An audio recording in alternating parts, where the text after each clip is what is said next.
In this video tutorial, I'm going to show you how quick and easy it is to make a reversible trick-or-treat bag in no time at all. You're going to need an exterior fabric and an interior fabric, or this could be your exterior, this could be your interior, because again, they're reversible, 16 inches square each. Then I like long handles, and I make them out of 2 pieces of 5-inch by 20-inch long fabric. Then you need your basics, rotary cutter, scissors. I'm going to use this little ruler to cut corners out to make boxed corners, another optional part of the bag that I will explain later. Clips or pins, a pencil, thread, rotary cutter, sewing machine, things like that. So let's get started. If you're using directional fabric like I am, you need to make sure that when you put your pieces right sides together, that the direction is the same. So the top is up here. You don't want to have it this way, where one half will be right side up and one half will be upside down. So just pay attention to that if you're using directional fabric. I'm going to assume that this is usually going to be the lining, even though this will be reversible. I'm going to put these together, right sides together. And then in the bottom corners, I'm going to draw a box that is 2 inches in each corner. This is one way to make boxed corners, which basically makes a bag that has a base to it and stands up on its own. You want this to be even faster. You can just make a flat bag. It will hold plenty of candy for your little trick-or-treaters or whatever you want. But I just like to give the bags a little bit more shape. So I have drawn these, and then I'm just going to cut these corners out. Then I'm just going to clip the sides. And since I'm treating this one as the lining, I'm also going to put 2 pins along the bottom so that I remember to leave this space open for turning. So we're going to sew down this side, just this section, then this section, and then up this side.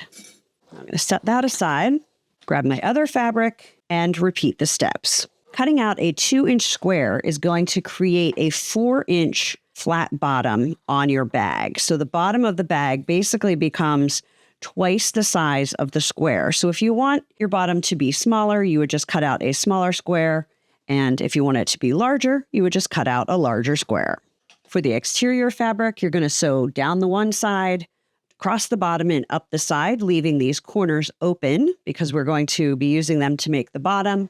And as I said in the beginning, I'm showing you how to make a quick and easy trick-or-treat bag. You can take the concepts and the sizes, like the fabric sizes that I showed you, and make this as complicated as you want. You could do a quilted bag. You could add a border. So instead of cutting 2 16-inch squares from one fabric, you could maybe do a 3-inch border on the top. So you would basically create that 16-inch square from 2 different fabrics. You could add trim, you could applique, you could embroider names, so many fun things you could do. I would love to hear what your plans are. Are you going to keep it quick and easy, or are you going to do something a little bit more elaborate? Let me know in the comments. Now that we've sewed the side and the bottoms, we are going to press these seams open. They don't have to be pressed open perfectly, but it just makes it a little bit nicer of a finish. Now on the lining fabric, or the second fabric, if you're keeping this reversible, you are going to want to press this seam and press the unsewn part so that it is even. So I'm actually going to do this one a little bit different. Let's try it this way. I'm just going to press the one side.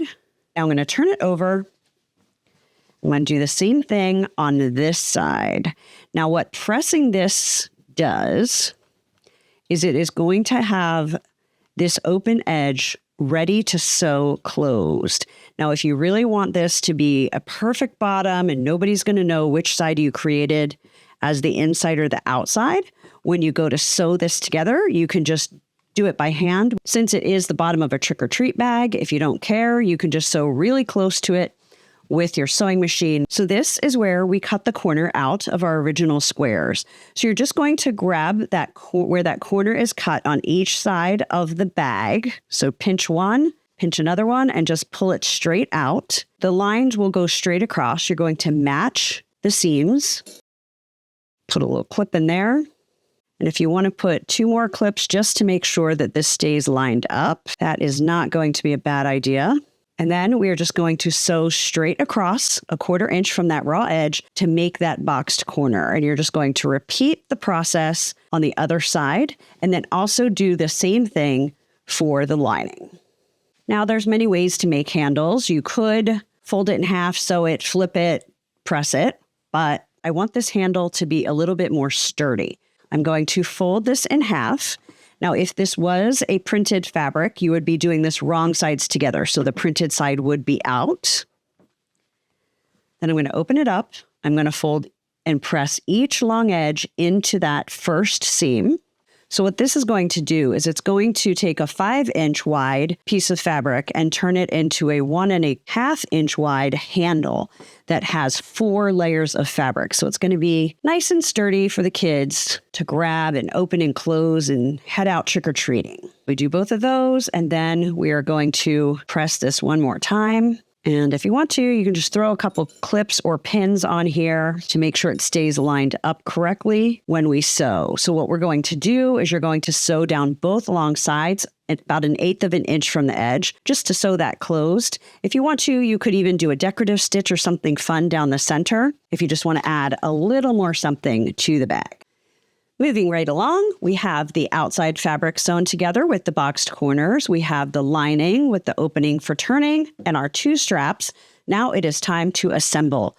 So what I like to do is take my lining fabric and turn that right side out. Just push out those corners. And then you want your seams on either side and match these raw edges along the top and then line it up along a ruler or your rotary cutter mat. Now we are going to baste the handles onto the lining before assembling the entire bag. So I'm just going to measure over 4 inches from each side. 1, 2, 3, 4. Put a mark. Then I'm just going to fold it down so that I'm placing a mark at the same point on both sides of the bag. Now I'm going to take a handle. I'm going to make sure it's not twisted. Don't pin it so it's twisted. Make sure it's going to stay nice and flat.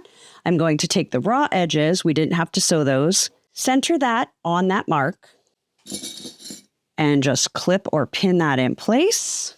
I'm going to turn the bag over and repeat on this side.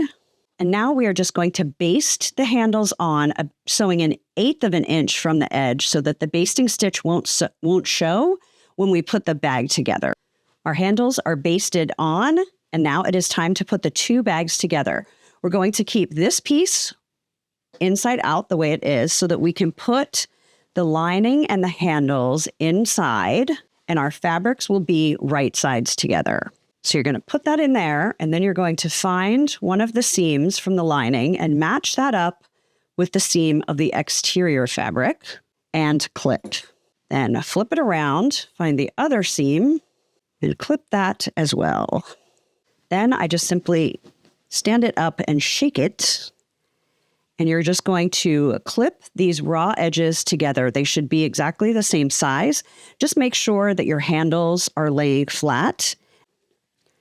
I would also love to know who you're going to make these for. Are you making them for your own kids, for your grandkids? This could be a great project to sew and sell for all those people that aren't sewers and crafty like you are, that want something a little bit more special and handmade. So let me know in the comments who you're making it for. You don't have to worry about how it's organized in here. You just need to make sure that this upper edge is lined up and clipped together. Because we left an opening in the lining for turning, we're going to sew all the way around the top 1/4 inch from that edge. Now we need to turn the bag right side out. So you're going to find the opening that you left in the bottom of one of your fabrics or the lining fabric, and then you're just going to pull the whole thing through there. Now you'll notice, because we pressed this the way we did, you're going to be able to make that invisible if you were to hand stitch that closed, or if you don't mind an itty bitty bump, you can go like this and you can just stitch by machine really close. But we're not ready to do that yet. First, I'm going to lay the bag out. I'm going to have the handles going the same way. And I'm going to press where these 2 came together. That is going to make it easier for us to top stitch. So I'm going to now take the lining and I'm going to push it inside the bag. And now what I need to do is I need to press this top edge so that this seam between the two colors is right on the edge. We don't want the inside showing on the outside. We don't want the outside showing on the inside because, again, we want this to be well done and reversible so that nobody is going to know which side was which when you were making it. I'm going to stitch about 1/8 of an inch from the edge so that I do catch that handle again and give it a little bit more support. Because we used a 1/4 inch seam, it doesn't hang down very far. So you want to make sure you are getting that in your top stitching. I also don't want an ugly knot on either side of the bag where I start and stop. So I am going to start and stop right around a side seam. But I am also going to pull up my bobbin thread, which means I'm going to put the foot down. I'm going to lower the needle, pull the needle back up while holding this thread. Now I can grab the bobbin thread. And when I get started, I can put both of these. I'm holding both of the threads back here. Do a few stitches forward, a few stitches back.